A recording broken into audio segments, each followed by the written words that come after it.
안녕하세요. 양식중고차 진영입니다. 자, 오늘 영상은 차분다예요. 오늘도 지방에 계신 구독자님이 저한테 랜드로버 디스커버리 3 4.0 V6 HS2 모델 개인 매물 나온 거를 저한테 좀 차 좀 봐달라고 의뢰하셨습니다.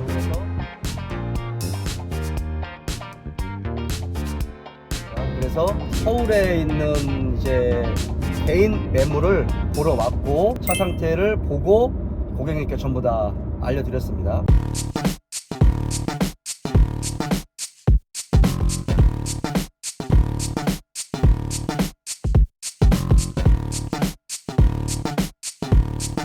이제 그 내용을 여러분들께 좀 공유해 드릴게요. 이 차는 4.0 V6 가솔린 6기통의 이제 HS2 모델이죠. 디스커버리 3를 디스커버리 4로 개조를 해 놓으셨고, 그 다음에 지금 이제 새로운 차를 구입하셔가지고 이 차를 이제 새롭게 다른 분한테 양도하기 위해서 이제 올려놓으신 매물을 제가 확인을 했습니다.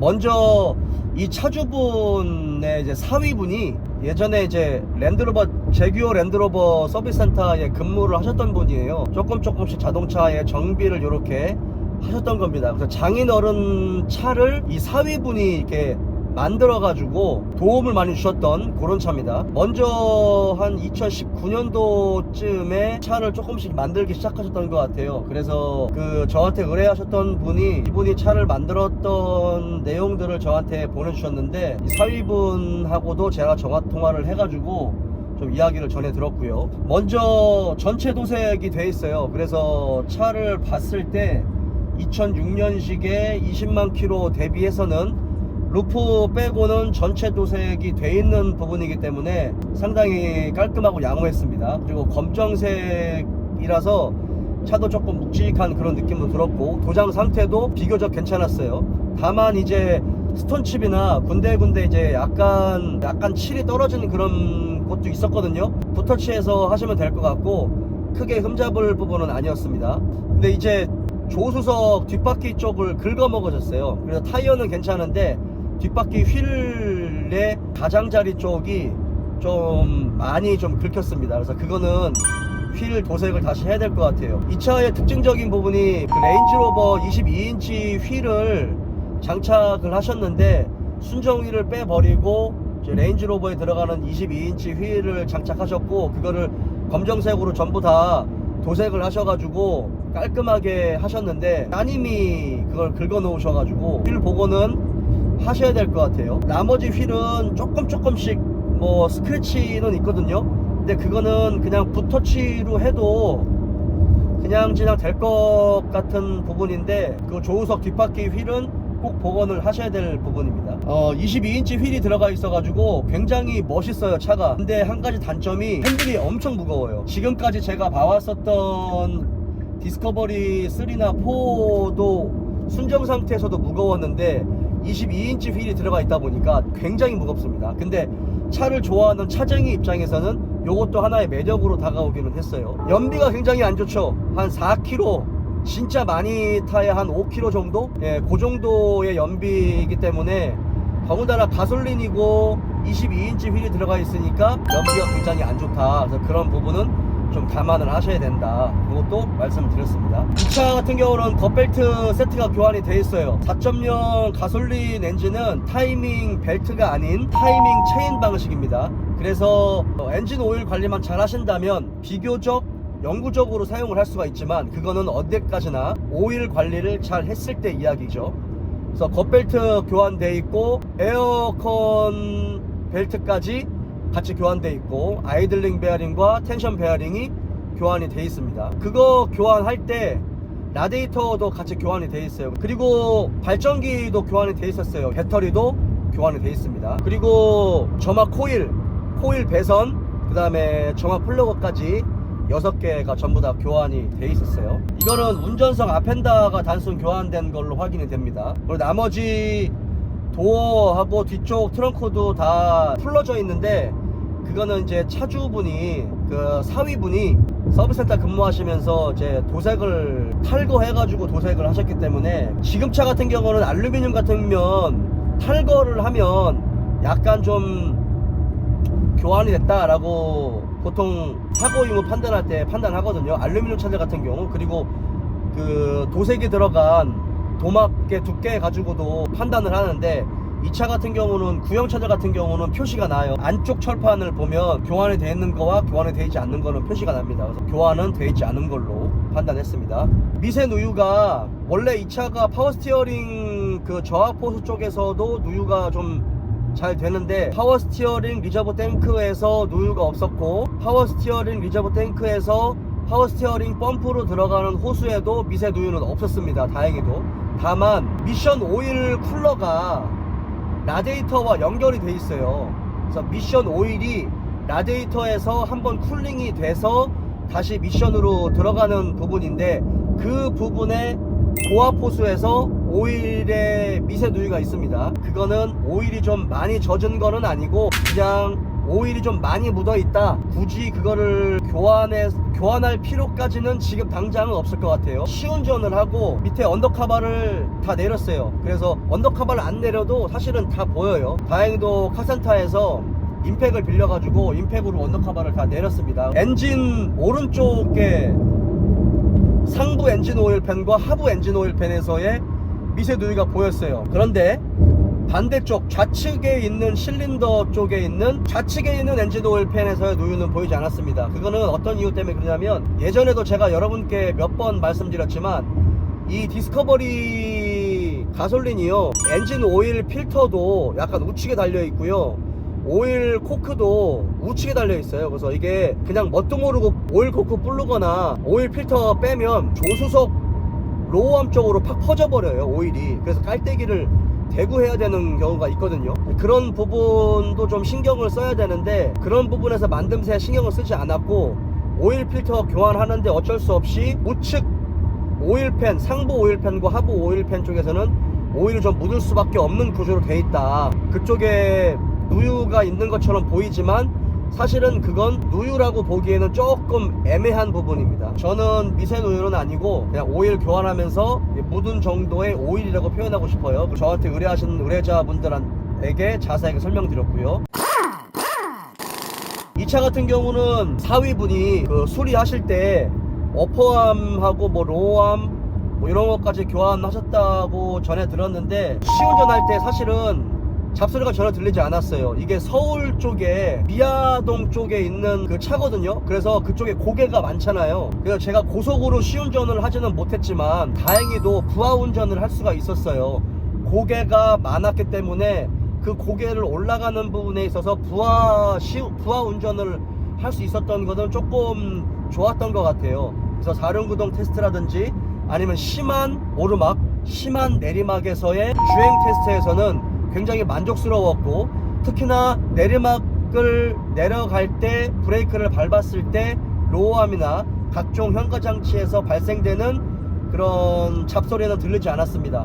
어퍼암 같은 경우 랜드로버 디스커버리 자체가 현가장치가 더블 위시본 방식이기 때문에 어퍼암이 있고 로우암이 있고 그 다음에 스테빌라이저 링크가 달려있죠. 맥퍼슨 같은 방식은 캠버 각을 마음대로 조금 더 눕히거나 이렇게 좀 조절할 수가 있는데, WC1 같은 경우는 위아래가 잡아주기 때문에 사실은 그 부분에서 어퍼암도 부하를 굉장히 많이 받는데, 특히 이 디스커버리 같은 경우는 로우암 쪽에 문제가 좀 많이 있는 것 같아요, 부싱이. 그래서 그 부분이 교환이 됐습니다. 얘는 이 앞쪽에 프론트 로우암이 완전히 이제 어셈블리로 다 교환이 돼 있어요. 그거는 아마 몇 달 안 된 것 같아요. 최근에 교환을 하셔서 나 새거 이렇게 표시하고 있습니다. 그리고 어퍼암 같은 경우는 최소한 2년 정도는 돼 보여요. 에어쇼바 같은 경우는 상당히 양호합니다. 주저앉음이나 이런 거 전혀 없고, 에어스프링 높낮이를 제어하는 부분도 확인했는데요, 잘 올라가고 잘 내려가고, 그 다음에 레벨도 잘 잡고 있었고, 이틀 정도 차를 세워놨는데 이제 뭐 처짐이라든지 이런 것들은 보이지 않았습니다. 그리고 지속적으로 운전하는 데 있어서 에어 컴프레셔 있죠? 에어 컴프레셔가 작동되지 않았어요. 엔진 같은 경우는 로커원 카바 쪽에서의 누유도 없었고 엔진 오일을 3,000km 전에 교환을 하셨다고 하시더라고요. 나머지 이제 앞에 디퍼런셜 4륜 TC, 뒤에 디퍼런셜 같은 경우는 교환된 지가 한 25,000km 정도 되셨다고 들었는데 그것까지는 이제 교환될 필요는 없고 이게 그 ZF 6단 미션이 들어가거든요. 다행히도 미션 쪽에서의 누유는 보이지 않았어요. 이 차의 단점 중에 하나가 미션 오일 팬을 같이 교환하는 게 좋거든요. 왜냐면 안에 내장 필터가 들어가 있기 때문에 사실 오일 팬까지 내려서 아예 교환하는 게 좋은데, 아시는 분들은, 정비하셨던 분들은 아시겠지만 특히나 디스커버리 3 가솔린이 오일팬 내리기가 굉장히 어려워요. 진짜 생쇼를 해야 이게 빠질까 말까 해요.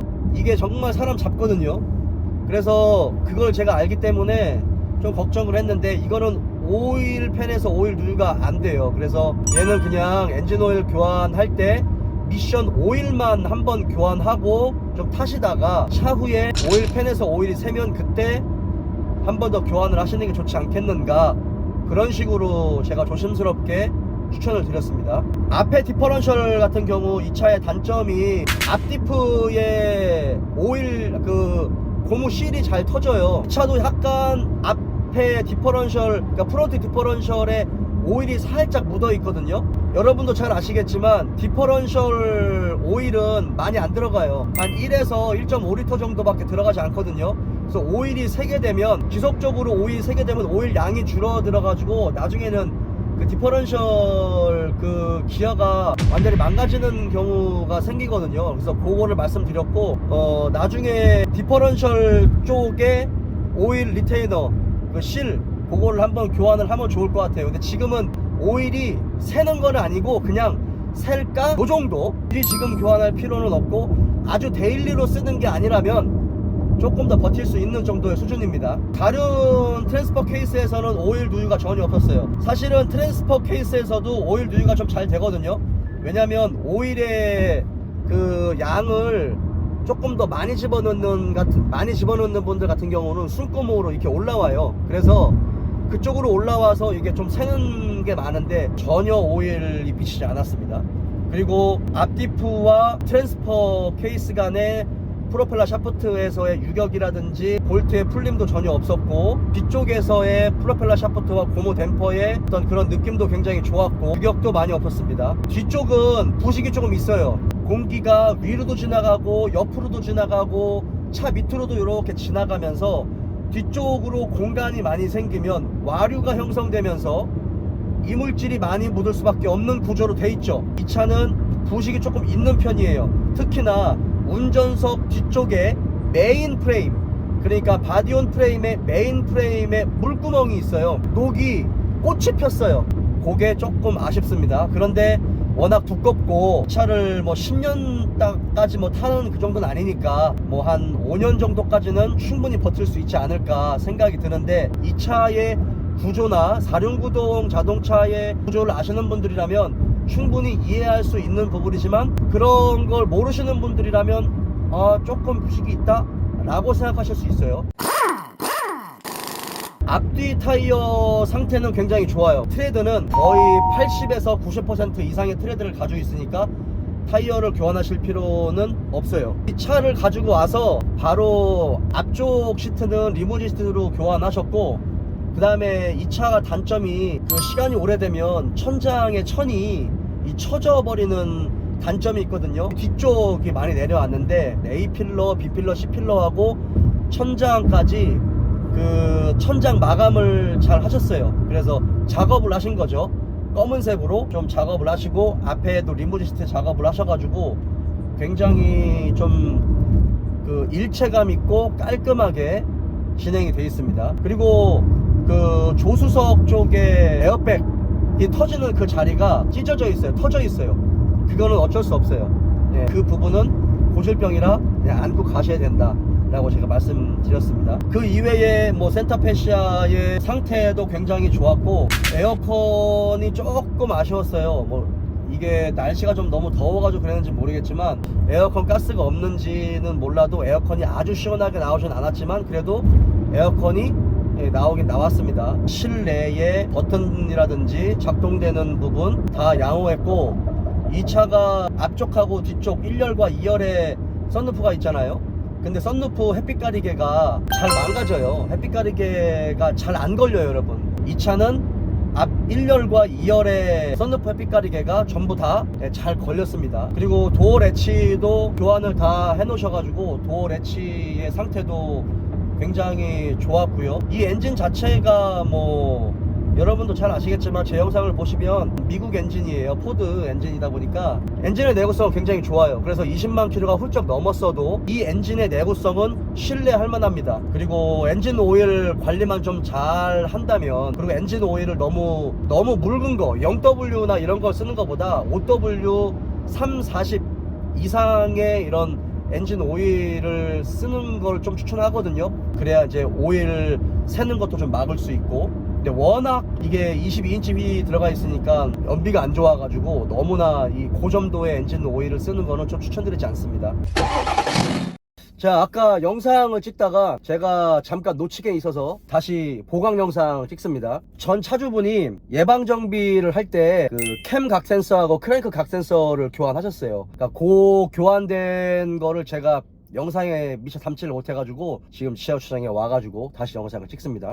사실 그게 중요한 게 뭐냐면, 가솔린 차에 20만 킬로가 넘은 중고차 같은 경우는 사실 다른 이제 소모품들은 생각을 할 수 있거든요. 발전기라든지 배터리, 아니면 점화 코일이나 점화 플러그, 에어컨 컴프레셔라든지 아니면 스타트 모터라든지 뭐 여러가지 우리가 기본적으로 조금은 알고 있는 그런 소모품은 알고 있는데, 이 캠 포지션 센서랑 크랭크 포지션 센서 같은 경우 요걸 예방정비로 하셨다는 거는 상당히 조금 굉장히 좋게 평가하거든요.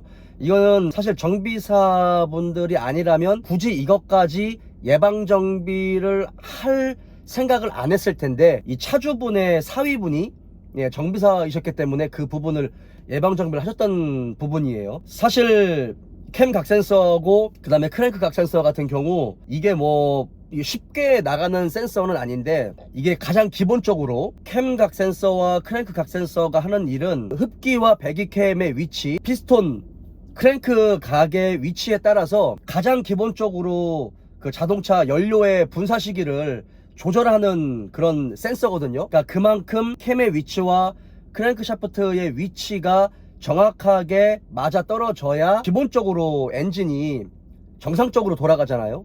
그러니까 그 위치를 정확하게 그 측정하는 그 센서예요. 근데 이게 그 고장 나버리면 가다가 차가 멈춰서는 경우가 있어요.